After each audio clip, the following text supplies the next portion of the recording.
હાલો, જય શ્રી કૃષ્ણ. યુટ્યુબ ચેનલમાં ગણેશા હોમ કિચનમાં આપણું હાર્દિક સ્વાગત છે. આજે આપણે બનાવીશું મગની દાળનું કોસંબીક સલાડ. 1 વાટકી મગની દાળ લીધી છે અને 3 કલાક મેં પલાળેલી છે. હવે એ પાણી કાઢેલું છે, આમાં નવું પાણી ઉમેરેલું છે. હવે એને આપણે ગેસ ચાલુ કરશું.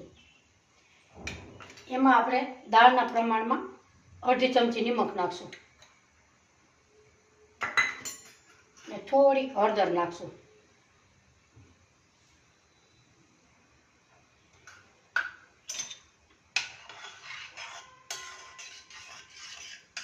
આ દાણો આમ એકદમ બફાઈ જાય, ચડી ગયેલ જેવું લાગવું જોઈએ. હવે આપણે એને ઢાંકણ ઢાંકી દઈશું. બે મિનિટ પછી આપણે જોશું.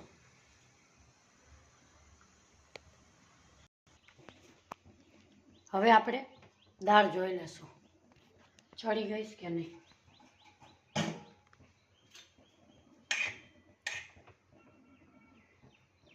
આપણી દાળ ચડી ગઈ છે, પણ સહેજ પાણી છે, તો આપણે આમાં ચાયણીમાં નાખશું, છારામાં.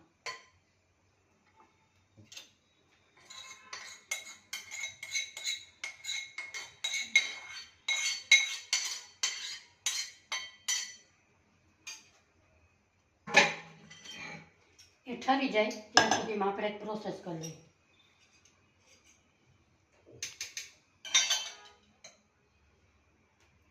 એમાં આપણે નાખશું ડુંગળી,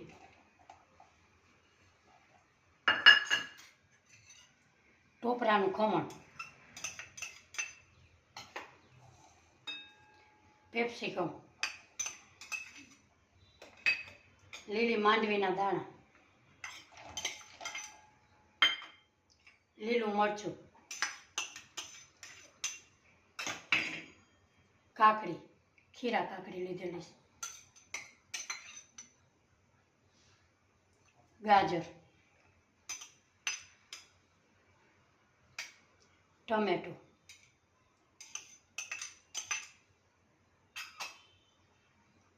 લીંબુ. અને આપણે મગની દાળમાં બાફવામાં નિમક નાખ્યું છે, આમાં એ પ્રમાણે નાખશું.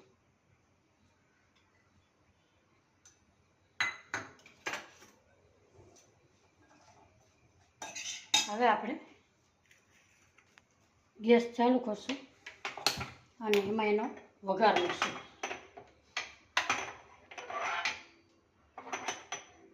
બે ચમચી તેલ લીધેલું.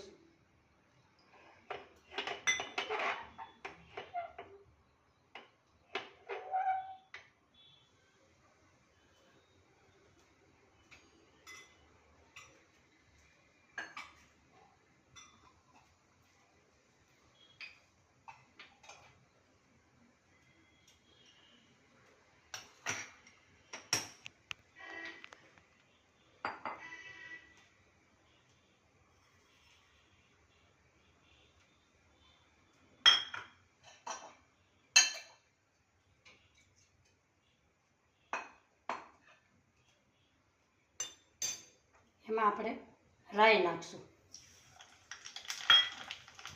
જીરું નાખશું, તલ નાખશું અને મીઠો લીમડો નાખશું.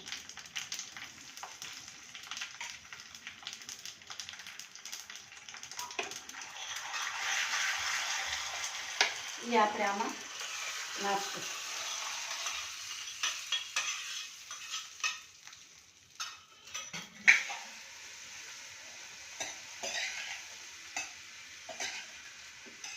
હવે આપણે મગની દાળ ઠરી ગઈ છે એ નાખશું.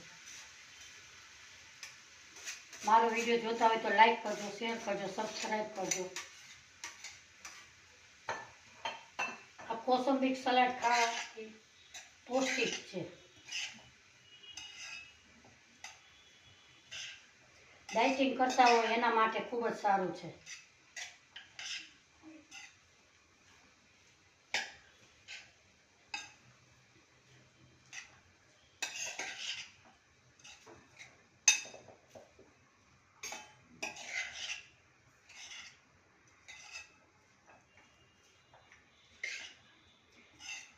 આમાં તમે પાલક, દાડમના દાણા એ પણ નાખી શકો.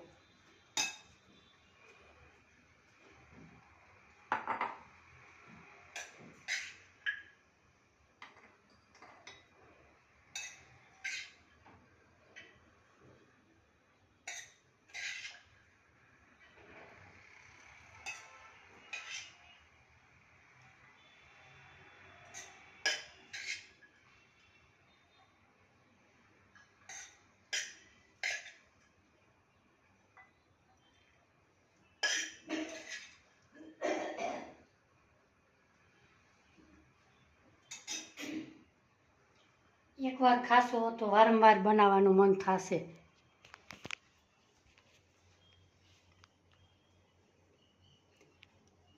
મારો વિડીયો ગમ્યો હોય તો શેર કરજો, લાઈક કરજો, સબસ્ક્રાઈબ કરજો.